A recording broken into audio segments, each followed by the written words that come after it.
अक्सर मैंने लोगों को कहते सुना है कि इंसान तो इंसान, भगवान भी बदल गया है, अब वो भी हमारी नहीं सुनता।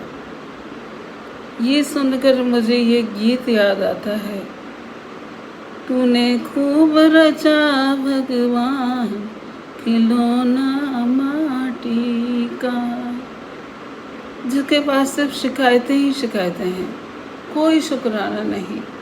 इतना कुछ इसने हमें दिया है, हीरे जैसा जन्म दिया है, लेकिन सिर्फ शिकायतें। इंसान को इंसान से और भगवान से ऐसा लगता है कि मैं ही सही हूँ, यानी आज के समय में अहम जीत रहा है और परोपकार की भावना, जो सुंदर भाव हमारे होने चाहिए, वो कहीं ना कहीं दफन हो चुके हैं। इसके बारे में एक मैं कहानी साझा करना चाहती हूँ कि एक बार एक व्यक्ति ने भगवान से कहा कि दुनिया दुख पड़ने पर मेरा साथ नहीं देती, आप भी मेरा साथ नहीं देते। भगवान ने कहा कैसे? उस व्यक्ति ने कहा कि जब मैं हर तरफ से हार गया था, दुनिया में कोई सहारा नहीं था, तब मैं समुद्र किनारे अकेला चल रहा था, कोई मेरे साथ नहीं था। एक मन में ये आता था कि कूद कर जान दे दूं, दूसरी तरफ ये आता था कि नहीं, फिर प्रयास करो। मैंने आपको अनेकों बार पुकारा, लेकिन आप भी नहीं आए। दुनिया को पुकारा, कोई मेरी मदद के लिए नहीं आया। परमात्मा ने कहा, जब तुम चल रहे थे तो तुम्हें ऐसा एहसास क्यों हुआ कि मैं तुम्हारा साथ नहीं दे रहा था? उस व्यक्ति ने कहा कि अगर तुम मेरे साथ होते तो मुझे कदमों के 2 निशान दिखाई देते, लेकिन मुझे एक ही निशान दिखाई दे रहा था। परमात्मा ने कहा कि जब तू सुखी था तब तुझे 2 निशान इसलिए दिखते थे, वो दुनिया के नहीं थे, मेरे थे, कि मैं तेरे साथ साथ होता था कि कब तुझे मेरी आवश्यकता हो मैं आगे बढ़ के तेरा साथ दूं। और जब तू दुख की घड़ी में था तो मैंने तुझे गोद में उठाया हुआ था, वो जो निशान थे कदमों के वो मेरे थे। तो मैं दुख में तेरे साथ था और तू मेरी गोद में था।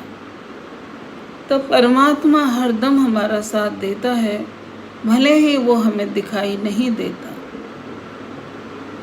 जैसे द्रौपदी ने पहले 5 पतियों को पुकारा, भरी सभा में सब रिश्तेदारों को पुकारा, लेकिन कोई मदद के लिए नहीं आया। भूल गई कि श्री कृष्ण जो दुनिया के मालिक हैं, यदि इसका नाम ले लेती तो ये तब ही इतना सब कुछ होता ही नहीं। जैसे ही कृष्ण को पुकारा और शिकायत की कि तुम इतना देर से क्यों आए, श्री कृष्ण ने कहा, मैं तो इंतज़ार कर रहा था कि तुम कब आवाज़ दो और मैं आऊं। तुमने सबको पुकारा, सबसे अंत में मुझे पुकारा। जैसे ही तुमने कहा, हे कृष्ण मेरी मदद करो, मैं हाजिर हो गया, चीर बढ़ा दिया, लाज बचा ली। कहने का भाव ये है साथियों, परमात्मा ही हमारा सच्चा साथी है। चाहे हम किसी भी लाइफ के दौर में गुजर रहे हैं, हमें इसका सहारा लेकर के आगे बढ़ना चाहिए। यही हमारी हिम्मत है, यही हमारी ताकत है, यही शुरुआत थी और यही अंत है। तो यही कहना चाहूँगी कि कभी भी परमात्मा पर शक और शिकायत ना करें, इसका हर चीज़ के लिए शुक्राना करें। अनंत ही गिफ्ट इसने हमें दिए हैं। अगर आप थोड़ा सा संयम से, थोड़ा सा मनन चिंतन से देखेंगे तो आपको दिखाई देगा कि अनंत सुख इसके दिए हुए हैं। Thank you for watching my video. Like करते रहें, कमेंट करते रहें, मुझे प्रोत्साहित करते रहें। मैं आपके थ्रू अपने मन की भावनाएं रखकर अपना सुखद एक्सपीरियंस आप जी के साथ शेयर करना चाहती हूँ। Thank you.